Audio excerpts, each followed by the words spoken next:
Good morning, 8th grade. I'm going to go over PowerPoint here for Chapter 14, Section 1. And you're probably wondering, wait a minute, we just finished Chapter 9 and now we're jumping to Chapter 14. Well, yes, because we need to get to the Civil War, and we still have a lot of stuff to cover. So I'm going to give you a very quick crash course of Chapters 10, 11, 12, and 13 before we get into Chapter 14. All right, so Chapter 10. We just won the War of 1812. We're feeling super good. America's really united. We're really proud to be a country. We've got some important Supreme Court cases that happened during this time. The biggie being McCulloch v. Maryland, where the Supreme Court strengthened its power and said that states can't interfere with federal institutions like banks. We bought Florida from Spain.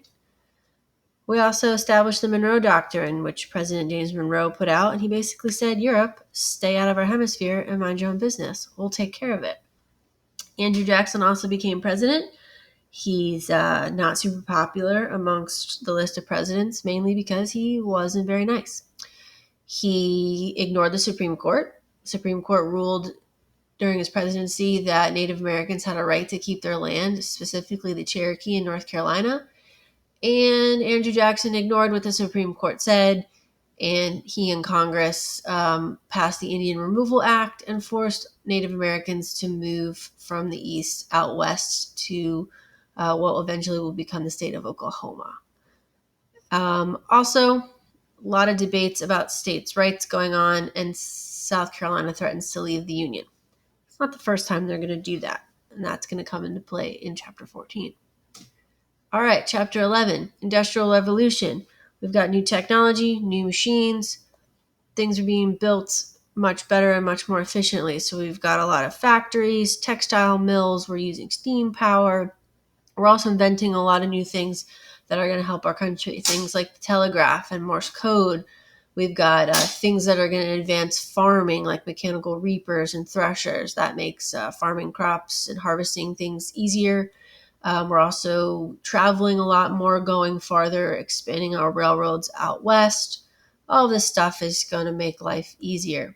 We also have a lot of new people coming to the United States. This is the time when there was the Irish potato famine in Ireland, so you're going to have a lot of people coming to the United States because they're literally starving to death.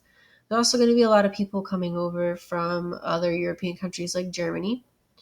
This is also the time where the cotton gin was invented. And this is a big invention because before this, cotton was very difficult to grow. You had to pick the seeds out of the cotton by hand, and the cotton gin makes that a lot easier. It basically separates the seed and the cotton for you. So now cotton is going to be a very profitable thing to grow, and it grows very well in the South. So we're going to see a lot of slavery expanding because now farmers can make a lot of money growing cotton.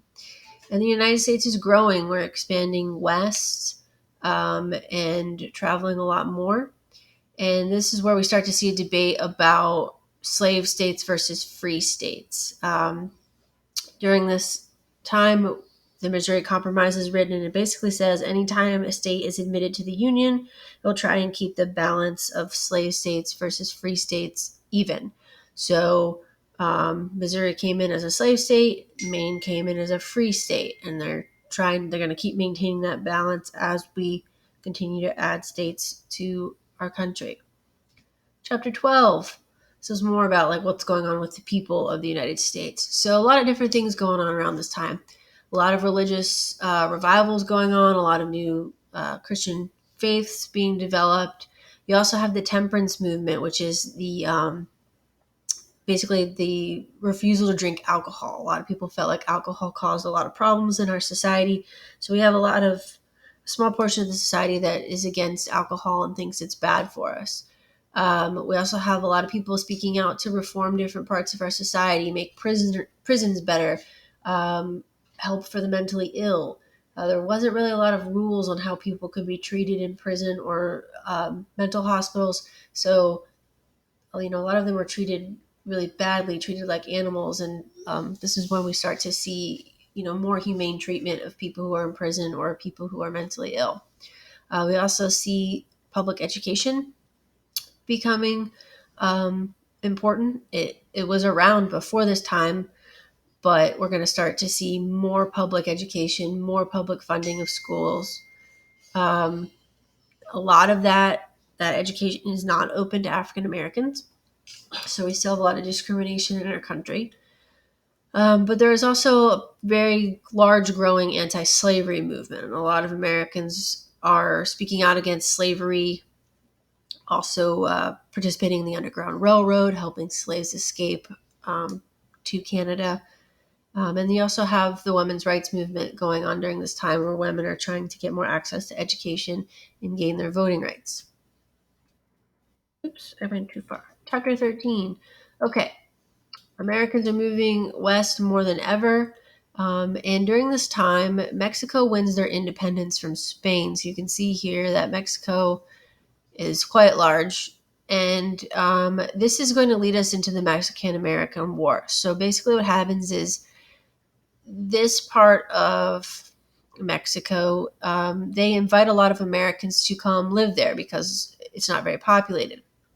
Well, eventually, this area becomes much more populated with Americans than Mexicans, and the Americans living there decided they want to declare their independence. So basically, the Republic of Texas declares their independence from Mexico, and they want to join with the United States. This causes a lot of tension between the U.S. and Mexico and eventually leads them into a war.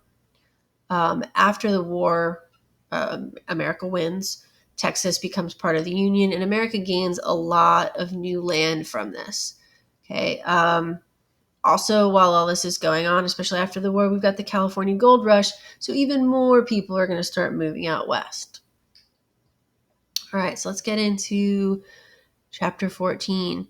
So you can see here, based on this map, you can see how the United States has changed. So we've gained Texas, and then we have all this new land here that potentially could become states.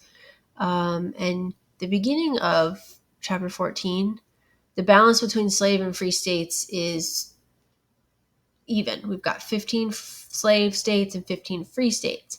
But we've got all this new land now that can be added, which is going to cause some problems because we don't want to upset that balance.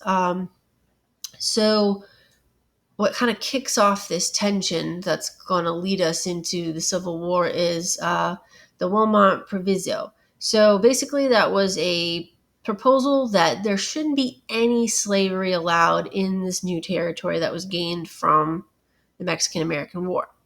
And the South does not like this. They think this is an attack on their right to own slaves, and it never passes through Congress. It passes in the House, it gets to the Senate, and then that's where it dies. Um, because there's this big debate about slavery, it's actually going to lead to some new political parties. So, in the election of 1848, Lewis Cass, he's the Democratic nominee. That's this gentleman here. And he basically says, I think that new states should just vote on whether they want to be a slave state or a free state. So he says, let's leave it up to the people. And then neither the Democrats or the other party at the time that's popular is they're called Whigs. Nobody really has a firm stance on slavery. So a lot of people that are very outspoken against slavery decide to create their own political party, and they call it themselves the Free Soil Party. They think that anything from the Mexican-American War should be free. They actually choose Martin Van Buren as their candidate. So in this election, we've got a Democrat running, a Free Soil guy running, and then we also have Zachary Taylor running, he is a Whig. Zachary Taylor ends up winning. He was a general during the Mexican-American War, and he's a pretty well-known big hero. So he ends up winning the election. Okay. Now, because of the gold rush, California has enough people now living in their area to become a state. But we've got 15 free states and 15 slave states. So if California comes in, it's going to upset the balance. And a lot of Southerners are worried, well, if they come in as a free state, that means there's going to be more free states than slave states. It's going to upset their power. And they feel like if there's more free states, they would not be able to block any kind of laws that could prohibit slavery. And there's a lot of debate going on about this. The North, they want to ban slave trade in Washington, D.C. The South wants to be able to recapture any escaped slaves in the North and make Northerners return them back to the South. And this is really where the Senate is just debating about this a lot. Henry Clay of Kentucky tried to come up with a plan to kind of keep the peace. And this actually becomes this huge debate in the Senate that historians still talk about today. His solution is that California should come in as a free state. Utah and New Mexico should get to vote and decide whether they want to have slavery. And then he agreed that slave owners, it should be easier for them to recover their escaped slaves. The South does not like this plan at all. Probably the most outspoken is John C. Calhoun. He actually was about a month away from dying. He was extremely sick, so much so that he couldn't even read his own speech. Somebody had to read it for him. But he thought that this plan was an attack on slavery. And he said the only solution that we're going to have is either a constitutional amendment or the southern states have to leave the Union. I think that is my last slide, yes. So we're going to get into later in this chapter, what are the southern states going to do about this? Are they going to leave the Union? So we'll have to get into that a little bit more when we study section 2. Okay, so I'm going to post a few questions for you guys to answer. You can find all the answers here in my PowerPoint. And that is going to be due at the end of the day on Friday. If you guys have any questions, please let me know. I hope everybody's doing well.